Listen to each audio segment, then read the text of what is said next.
Na stežaj. Sorina radijska klepetalnica.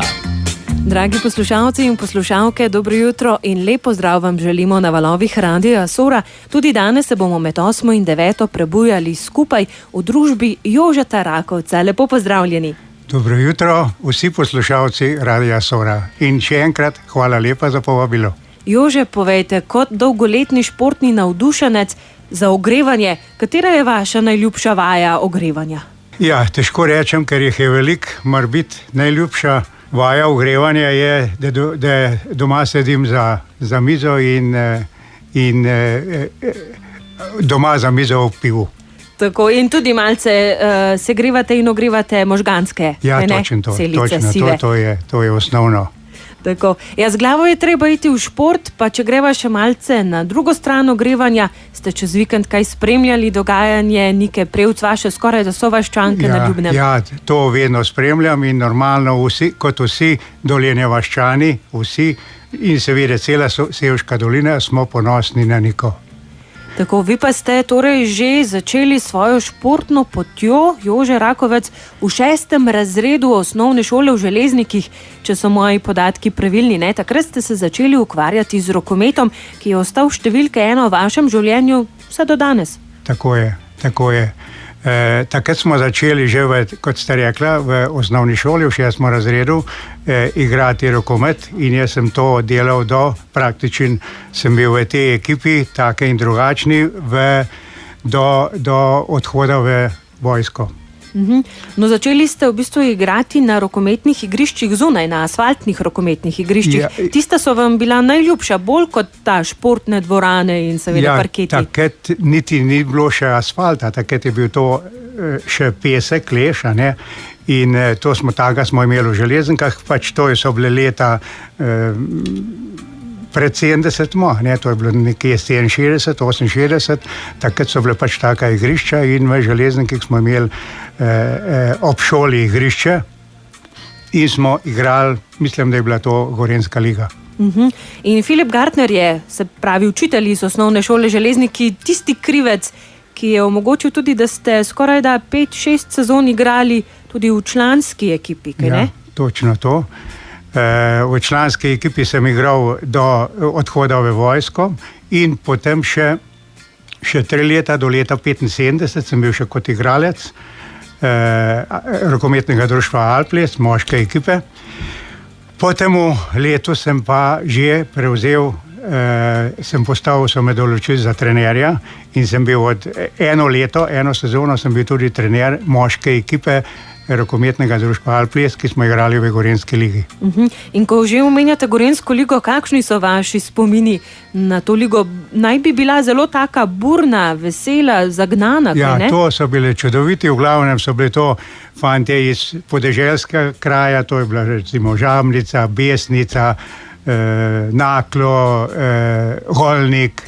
To so bile, pač smo imeli nekako podobno ekipo, podobno življenje, podobno mišljenje in to se danes mladi ne predstavljajo, kako je bilo takrat. In nismo se vozili z ne vem kakšnimi avtomobili na tekme, ampak to so bile še avtobusi. Tako. Leta 1975 ste zaključili svojo profesionalno igralsko pot, pridobili tudi licenco trenerja in prevzeli žensko ekipo. Ja. To imate res globoko v srcu zasidrano vse do danes, kako ste torej... Točno to, prevzel sem žensko ekipo v letu 76 in s to ekipo sem treniral do sezone 81-82. Mislim, da mi še danes ta del kot trenerja ali kakorkoli omenjam, je bil to zame še danes, ko to ugotavljam, najlepši del. Dosegali smo odlične rezultate, ekipa je bila odlična, to so bile domače punce, vse domače punce in res je bilo enkratno.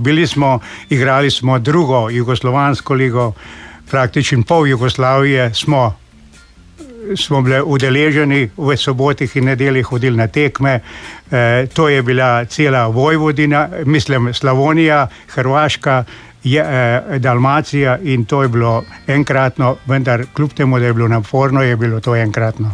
Seveda tudi z vsemi dosežki, ki ste jih torej upisali v zgodovino.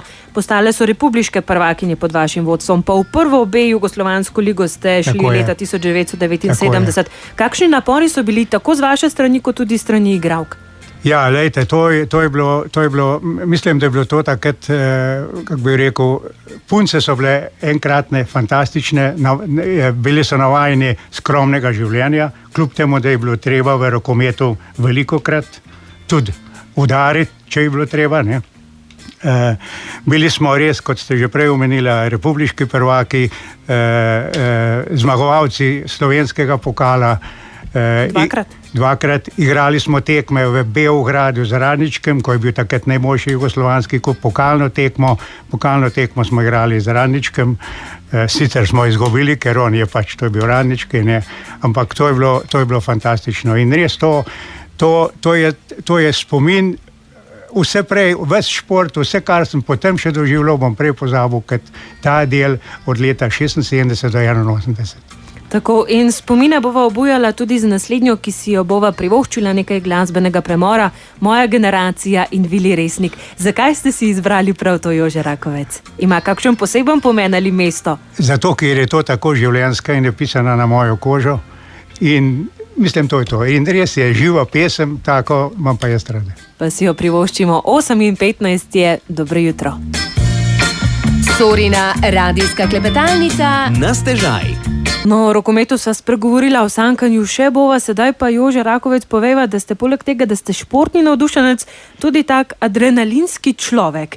Ko ste bili mlajši, ste se tako s prijatelji o kozarčku rujnega včasih zmislili kakšne prav posebne stvari, kakšnega podviga, ne? Beseda je dala besedo in naneslo je nastavo. Tudi nastavo, kateri izmed fantov si upa nesti na vrh Lubnika 50-kilogramski žakelj cementa in to je prav vam uspelo. Povejte nam malo več o zgodbi, kako se je vse skupaj začelo, kdo je dal idejo in kako je potekala sama pot na vrh. Ja, zadeva se je začela, mislim, da smo bili na kavici v bifeju pri Miholu, to je nasproti občine, ne? In seveda vsi smo bili navdušeni, vsi smo bili pametni, vsi smo bili jaki, močni, a ne? In seveda prišla ideja, ki jo je dal, mislim, da je bil, pa ne vem zdaj po imenu in priimku, vendar vem, da je bil hišnik ali vzdrževalec na gradu, na Škofjeloškem gradu. Zraven je bil tudi takrat športni delavec iz Škofje Loke Janez Nastran. Ne vem pa, kako je bilo potem, da je bila zraven tudi Zinka Kuralt. To je bila neka privatnica, ki je imela v Stari Loki delavnico. In seveda prvi, ki je rekel, da bo nesel cement na vrh Lubnika, je bil ta, kot sem prej omenil, ta vzdrževalec Loškega gradu. In drugi dan, ko smo mi to akcijo začeli peljati, so pripeljali na Loški grad žakelj cementa, 50-kilski žakelj, in ta fant, ta možakar, je ta žakelj dal na hrbet. Težko vam zdaj povem, ker vam bi mogel sliko narediti, kako je on to pripravil in kako je nesel. Vendar vsa ta njegova iniciativa, vse to, ko se je on spomnil, da nese žakelj cementa gor, je nesel samo, mislim, da od Loškega gradu gor 500 metrov in seveda je omahal. Zraven je bil pa tudi Nastran Janez, ki je rekel, če boš ti prinesel cement mislim, da je rekel do Kobile, ga bom jaz tudi naprej na Lubnik. No in seveda v tej debati sem pa jaz Janezu rekel, Nastranu, če boš ti nesel cement do Kobile, ga bom pa potem naprej tudi jaz drugi žakelj, ne. In seveda, kaj se je zgodilo, Janezu je uspel ta nošenje do Kobile, to je ta ovink, tam greš za na Lubnik, ne. Moj uspel in seveda na vrsti sem bil jaz. In ta nošenje cementa, jaz sem ta cement naložil na Kobili, in sem ga nesel na ramu preko Gabrova. Na Gabrovem so me počakali prijatelji, je bilo nekje, ne bom rekel veselica, ampak vse to, domačini, vse so me sprejeli gor. Pravil je pa bil, da žakelj cementa ne smem dati iz sebe. To pomeni, da sem jaz, ko so mene gor skoraj da na pol objemali, vse to, jaz žakelj cementa nisem smel dati iz hrbta. No in seveda sem nadaljeval pot iz Gabrova na Lubnik. Dor je to pot že hodil, je približno, kje je, to ni 100 metrov, to je ho. In seveda jaz sem ta žakelj cementa nesel. Ne bom enostavno se danes ne predstavljam, kje sem jaz imel moč, kje sem jaz imel volo, kje sem jaz imel to, da to nisem vse skupaj vrgel. Pravil tega domena, ki smo se ga domenili v bifeju, je pa bil, da žakelj ne smeš dati iz hrbta. To pomeni, da ga daš iz hrbta, počiješ, ga naložiš in greš naprej. Žakelj mora biti, lahko počivaš, žakelj mora biti naram. No in gospa Zinka vam je nosila za vami prav poseben stolček. Ja, ona je imela tudi to volo, je nosila ta stolček in mislim, da sem jaz enkrat, dvakrat sem se na ta stol usedel, da sem prišel k sebi, da nisem bil, vendar, ker sem že prej omenil, žakelj nisem smel dati iz hrbta. In nekako mi to uspelo, mislim, da je vse skupaj trajalo približno 1 uro. Predstavljajte se 50-kilski žakelj, imeti na hrbtu 1 uro in hoja iz Gabrova na Lubnik ni nedolžna zadeva, to so skale, to je to, a mi vseeno uspelo mi je in na vrh, ko sem prišel na vrh, se ta cement sem mislil, kako lepo ga bom snel, kako lepo ga bom dal iz hrbta, seveda pomagati mi nihče ni še na vrh ni noben smel in ta žakelj se mi na vrh strgal na rami in jaz niti zdaj točno ne vem, koliko časa sem potem rabil, da sem se umil, da sem ta cement spravil iz sebe. Žakelj se je pa pretrgal zato, ker sem bil jaz normalno, da sem švical, normalno, da sem bil moker in je bil tudi žakelj moker. Kolikor časa je bil lepo na hrbtu, je bilo v redu, kolikor sem to dal dol, je bilo to. Lejte, to jaz se še danes ne predstavljam, kako je to možno in lahko bi rekel temu, da imam še danes svetovni rekord, kar mi je uspelo. To ni še noben naredil, pa ne zato samo iz moči, pa iz tega, ampak tudi iz miselnosti, kako enostavno, zakaj in kako ne z žakelj cementa na Lubnik.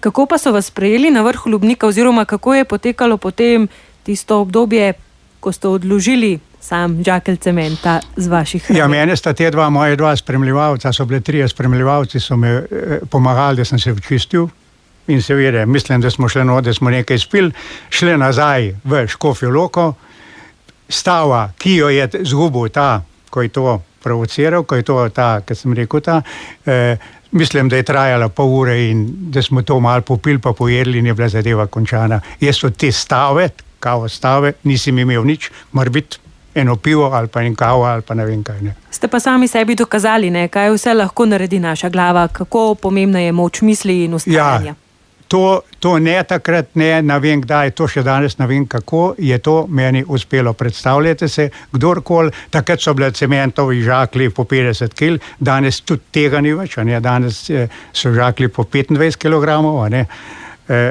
pa mislim, da tudi za 25 kg nobenega ne bi dobil, da ga bi nesel na Lubnik. Ne govorim o 50 kg. Nerazumljivo. Enostavno ne vem, zakaj sem se iz tega lotil, vendar danes sem ponosen na to in vsak mu upam povedati, ne vem kaj, fantazija. Ne. No, o vaših adrenalinskih podvigih in tudi športnih dosežkih bova spregovorila še v nadaljevanju, sedaj pa se prepustiva kvadropircem, velja? Velja. Tako kvadropirci in nepozabljena. Na stežaj. Sorina radijska klepetalnica.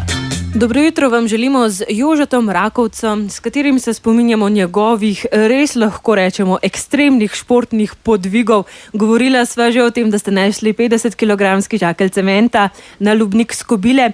Lahko pa povejo tudi, da ste eden tistih, lahko rečemo, ki se ponašate z nazivom, da ste osvojili trboveljski dimnik. Še preden ga je nekako popularizirala naša plezalka Janja Garnbret, kaj ne?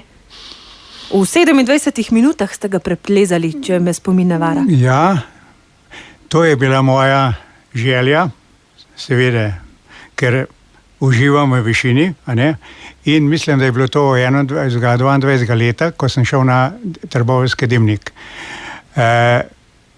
Trbovski dimnik ni tako nedolžna zadeva, čeprav ko si spodaj dol, ko si na kleh in ko gledaš gor, misliš, da to ni noben problem. Vendar ta podvig na 362 metrov ni tako nedolžen. Jaz sem imel srečo, da takrat ni bilo veliko ljudi, ker če gre veliko ljudi, pa recimo pred tabo, da gre po dimniku gor, potem ti ne moreš osebno pokazati svojo moč in svojo energijo, ker moraš čakati, ne moreš prehtevati po teh lojtrcah te zadeve. Ne. Kljub temu, da je 6 podestov, da se to lahko umikajo, vendar to ni. In jaz sem imel srečo, da sem šel in pri povratku nazaj mi je ta, ko nas je gor spuščal, to mislim, da je bil Pavše Branko, je rekel, da se mu zdi, kakor je on imel uro pri sebi, da sem dosegel najboljši rezultat za moje leta. Ne najboljši rezultat plezanja na dimnik, vendar za moje leta. Leta niso bile 25 leta, ne, ampak so bile ho.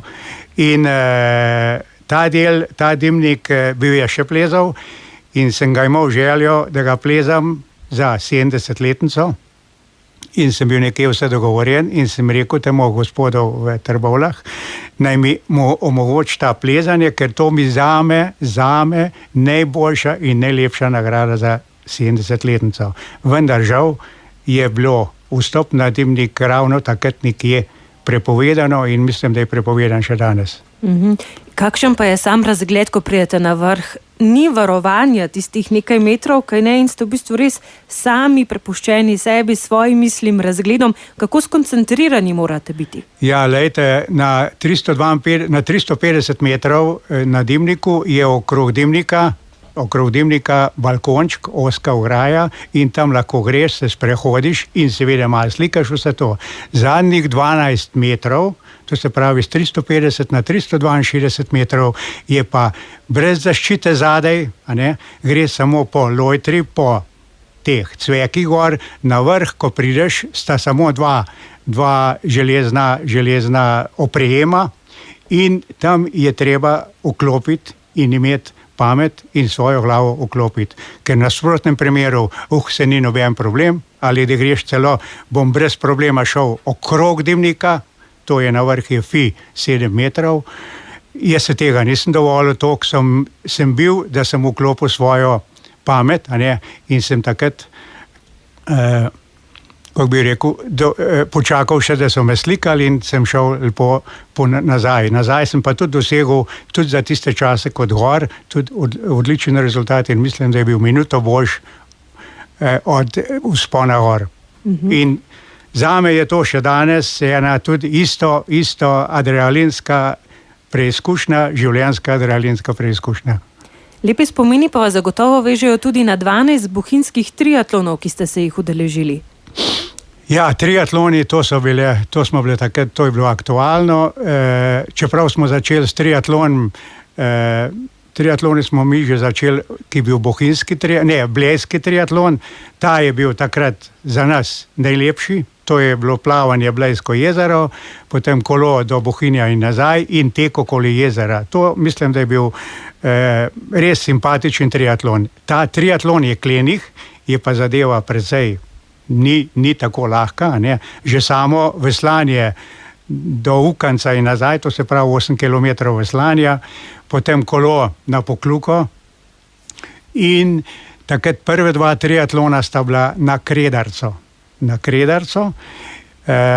Vendar po 2 letih so te 2 triatlona na Kredarco nekako prepovedali, preložili, zato ker smo 2-krat doživeli sneg na Kredarci, to je bil čas, to je bil triatlon je vedno zadnji vikend v avgustu in takrat smo imeli sneg na Kredarici in seveda organizator se je zbavil poškodb, ker predstavljate se z kratkimi hlačkami, z copatami iz Kredarce hoditi nazaj do Vodnika in nazaj na Pokljuko, ni bilo amfoga.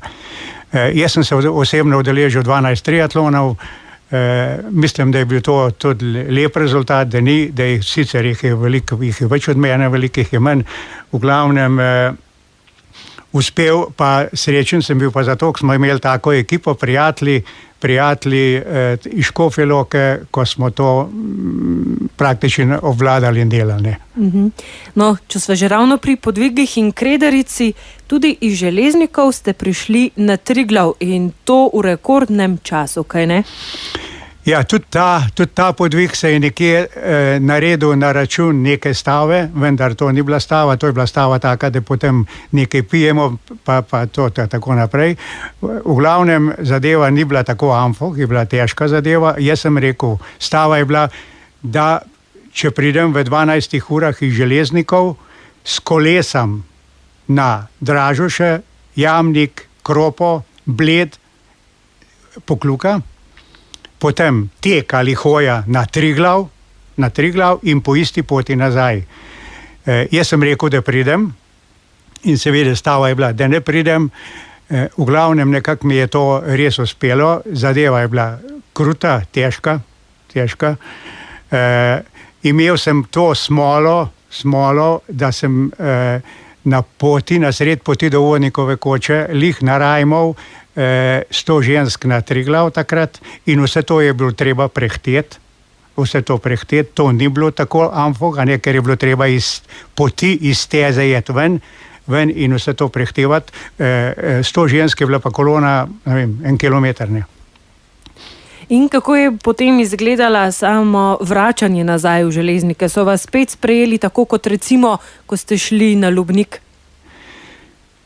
So me, no in da takoj povem, da sem dosegel res fantastičen čas, to sem šel, vse to, kot sem prej omenil, sem naredil v 10 urah in 50 minutah. Če ne je bilo tega, kot sem tudi prej omenil, teh 100 žensk, bil čas sigurno 15 minut boljši.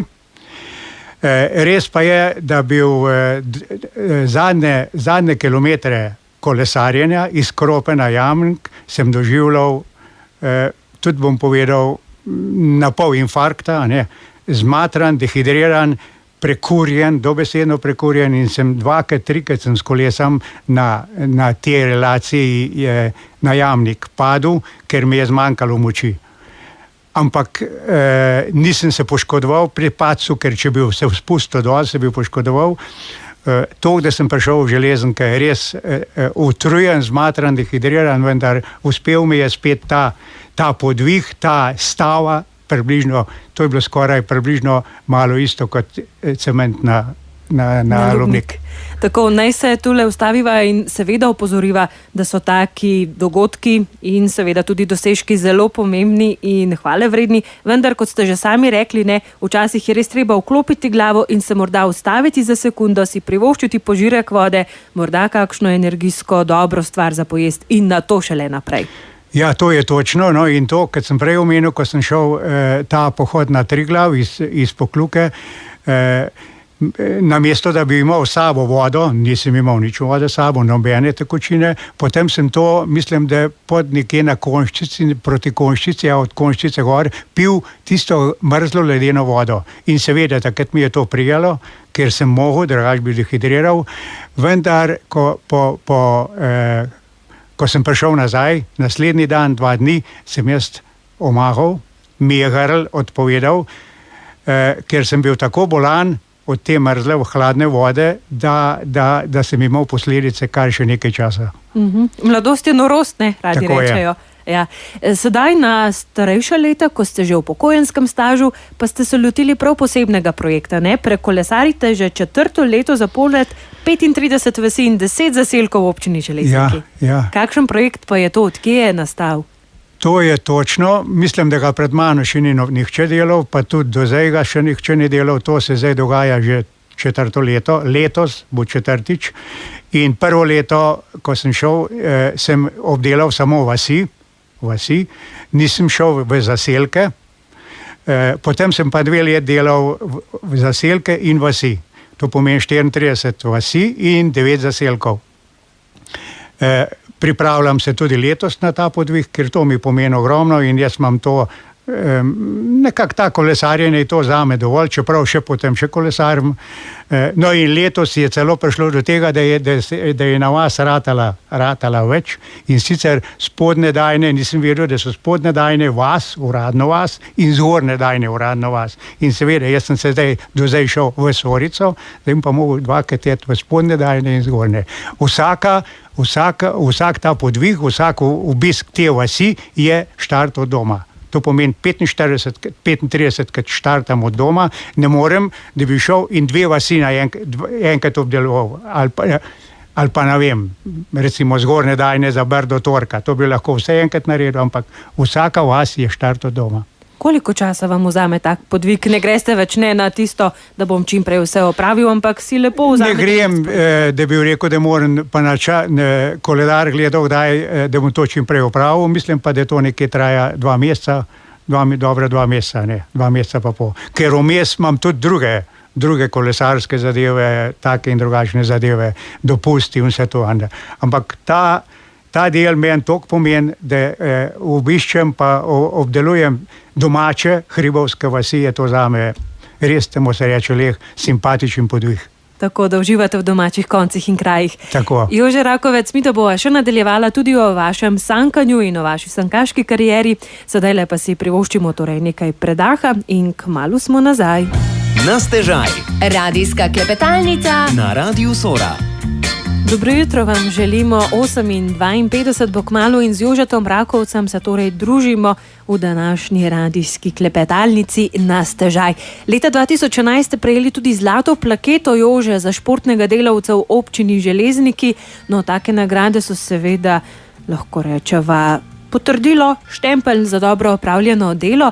Dobro pa ste opravili svoje delo tudi leta 1991, ko ste prvi postali prijatelj Ratitovca. Povejte, kako gledate na ta čas nazaj, ko je skorajda vsakodnevni obisk Ratitovca postal nekaj normalnega kasneje, takrat v vaših časih pa to, da si šel med tednom na Ratitovec, je bil skorajda privilegij. Ja, točno.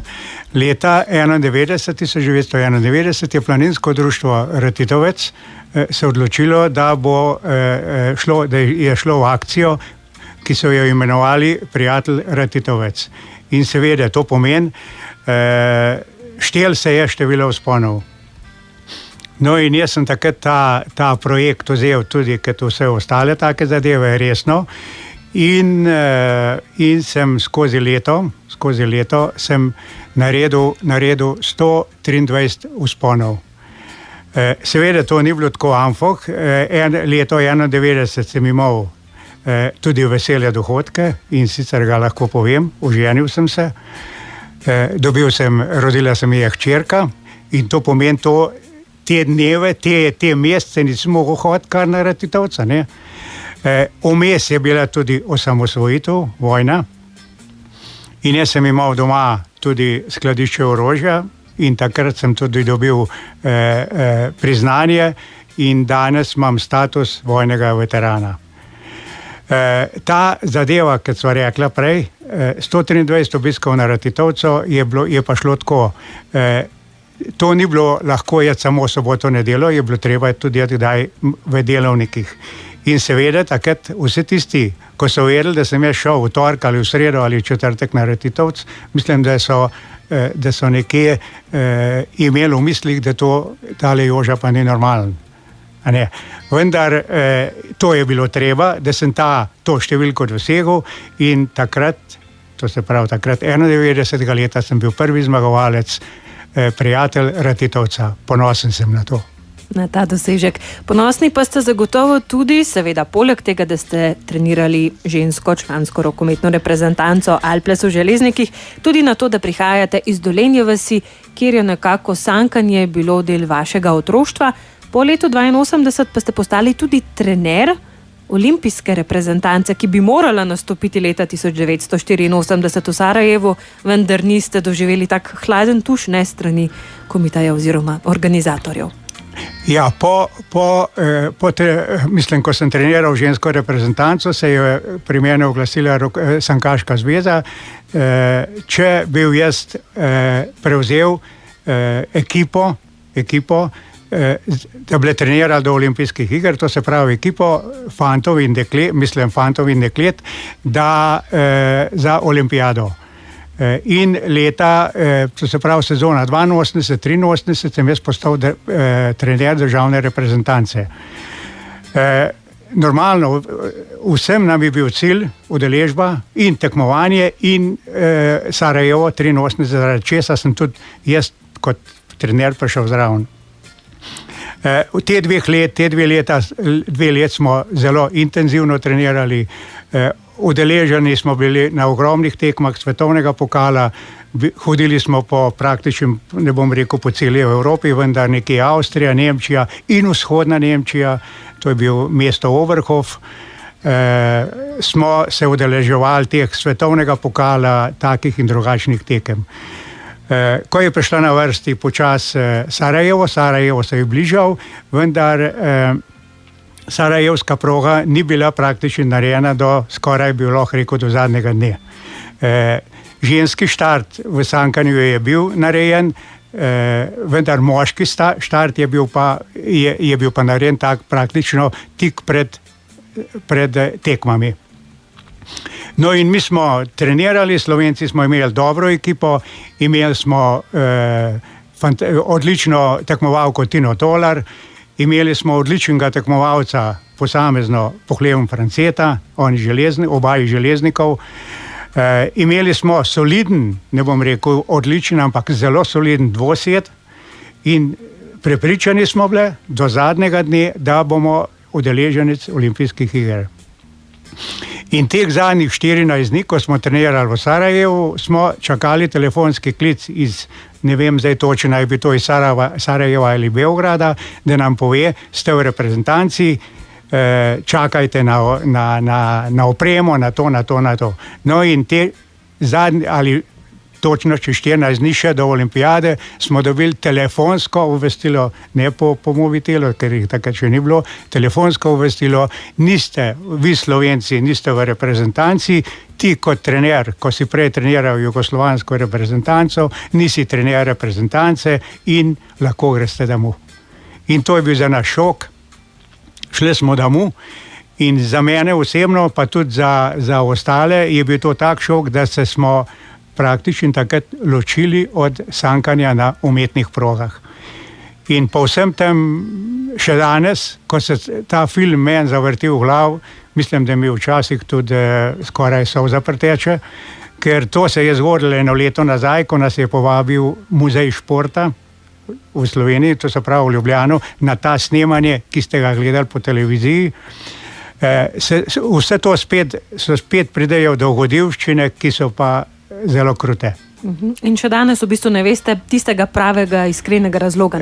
Sigurno bi vse to lažje prenesel, lažje razumel, če mi bi en povedal vzrok, zakaj mi nismo bili v reprezentanci. Ker kvota v reprezentanci je bila še zmeraj, da mi tekmujemo. Tudi če bi bili slabi, ampak nismo bili slabi, smo bili solidni. In lahko rečeva, so zaradi takega dogodka tudi vam ljubše naravne proge? Ja, potem, ko je bilo tega konc, mi v Sloveniji smo itak imeli, mi nismo imeli umetne proge, ker umetna proga je to je druga stvar. In sem se tudi preselil in sem bil potem do leta 89 trener reprezentance. Če smo šli na večje tekmovanje Jugoslavije, če smo bili na manjših tekmovanjih, to se pravi Koroška pa Slovenija, smo bili Slovenci in takrat sem jaz do tega leta sem treniral reprezentanco Slovenije ali pa še, če bi rekel, takrat smo bili še Jugoslavija. No, Jože Rakovec, za konec lahko seveda poveva, da ste tudi dolgoletni vodja bazena v Železniki in da z Radiem Sora sodelujemo že kar lep čas, tudi na večeru slovenskih viš v narečju. Ja, točno to.